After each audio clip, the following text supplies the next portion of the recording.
I had sorry. See, you should read this book. I have read nearly 60 self-help books over the last 10 years. Some were inspiring, some were practical, some, if I'm being honest, I barely remember. But out of all those books, only 3 books completely changed the way I think, the decisions I make, and ultimately the direction of my life. One helped me land my dream career, one helped me rebuild myself when I felt completely lost, and one completely transformed the way I think about money. I'm not someone who reads for entertainment. I don't really read novels or comics. I read because books can teach me skills, experiences, and perspectives that I don't have access to in my own life. To me, reading is like borrowing someone else's lifetime of experience for the price of one book. But here's a mistake I think most people make. People believe reading books will magically change their lives, the self-help one or the productivity one. It won't. Reading changes nothing. Applying what you read changes everything. These 3 books didn't change my life because I finished the last page. They changed my life because I actually did what they told me to do. So, let's start with the book that completely changed the way I think about reality itself. Number 1, The Power of Your Subconscious Mind. If you have been following my channel for a while, you will know I'm quite a spiritual person. I have been always fascinated by how our thoughts influence our lives. Back in around 2015, when I was still living in Vietnam, I stumbled across The Power of Your Subconscious Mind. At that point, life was actually going pretty well. I had a good career I always wanted, things were moving in the right direction, but this book gave me something I had never really understood before. It explained that your subconscious mind doesn't question what you repeatedly tell it, it simply accepts it. In other words, you are constantly programming yourself, whether that's with fear or confidence, scarcity or abundance, possibility or limitation. One idea from the book that has stayed with me ever since. The author explains that your subconscious mind faithfully acts upon the thoughts and beliefs you impress upon it. I remember he take the example like you are the captain of a ship, and the subconscious mind is like some worker working under the deck that they couldn't see the outside, they couldn't see the direction, but they listen to your command, like going faster, going slower, further to the left, further to the right. They don't question, they just do it. That's how your subconscious mind operates. So some of you might call it manifestation or the law of attraction, or simply the power of focused thinking. It made me realize something. If I kept feeding my mind with the life I wanted instead of the life I feared, my actions would naturally begin moving in that direction. So I started practicing it. Every single day, I visualized the career I want, the relationship I wanted, the life I wanted, and slowly, things began happening. I landed my dream marketing jobs, I got opportunities to travel overseas for work, completely sponsored. I received random free holidays that still make me smile when I think about them. And eventually, I met my husband, the man I had imagined long before we ever crossed paths. Then life brought me to the UK.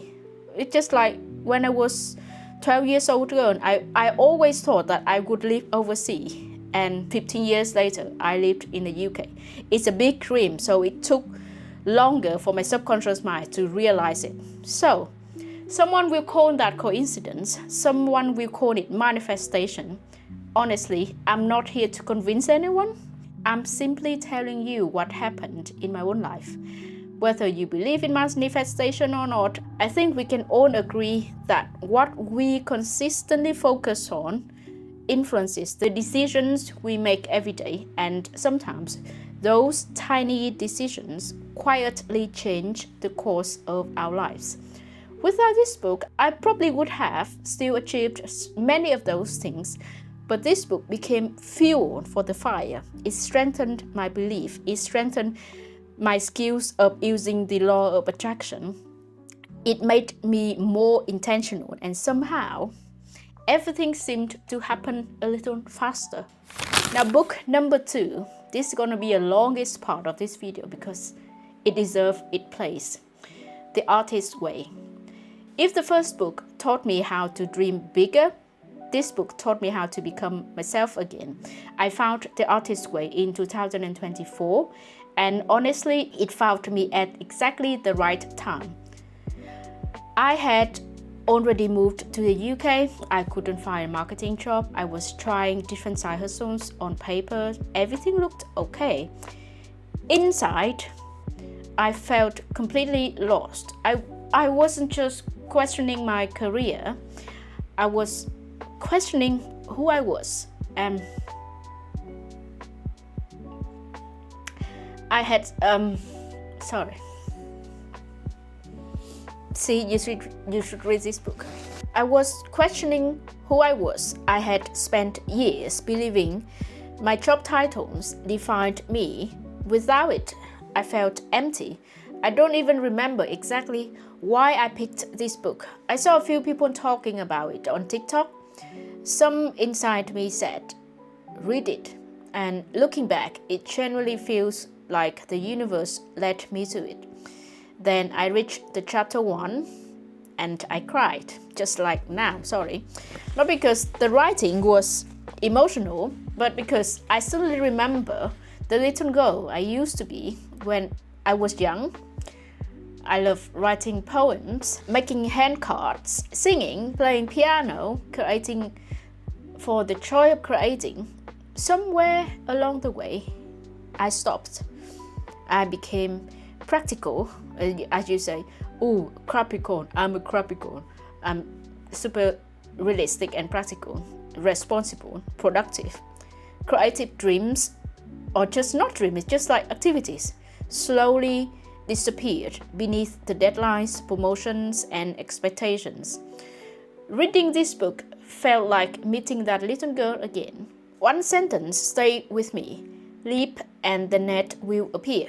That sentence became my permission slip to try, to create, to trust, to stop waiting until everything felt certain. But this book didn't just inspire me, it gave me practical tools, morning pages, artist date, creative exercises. I followed them properly. Every morning I wrote, not because I wanted to become a writer, because I needed somewhere to put my thoughts. It became therapy for a fraction of the cost, just notebook, £3.50. And for the first time in a long time, I stopped fighting my emotions. I stopped suppress my emotion. I started listening to them and then letting them go. Something super amazing happened. I started seeing beauty everywhere again. In music, in painting, in architecture, conversation, even a normal day feel colorful. And I also stopped looking at everything through the lens of money instead of asking, will this make me money? I started asking, will this make me feel alive? And that's when more money started arriving too. One of the exercises encouraged me to be very specific about what I wanted, so I set an intention. I want to earn £4,000 from TikTok shop. 2 months after reading and applying the book, I meditate every day thinking about it with like joyful feeling all over. I earned more than £6,000 from TikTok shop in 1 month. Was that manifestation, hard work, timing, universe? Honestly, I don't know. But maybe it was all of them working together. What we know is that after reading this book, I trust myself more. I took bigger creative risk. I started singing again. I actually went to London for a singing class. Actually paid for it. That idea would never appear when I was in Vietnam, paying someone to teach me how to sing. That's lucrative. And I started learning piano properly again. I became curious again, and finally I understood something. Creativity isn't a hobby, it's part of who I am. It's part of human nature. If I had never read this book, I genuinely think I would have stuck. I would have stayed stuck for much longer. I probably would have continued trying to squeeze myself back into the version of success I thought I wanted. Instead, it gave me permission to create a completely different life.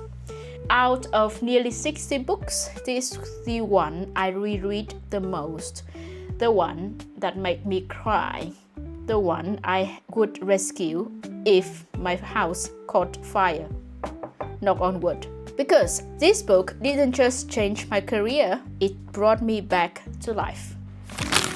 Now, the last one, let's change the topic. The book number 3, I Will Teach You to Be Rich. Because no matter how spiritual, creative I am, bills still exist.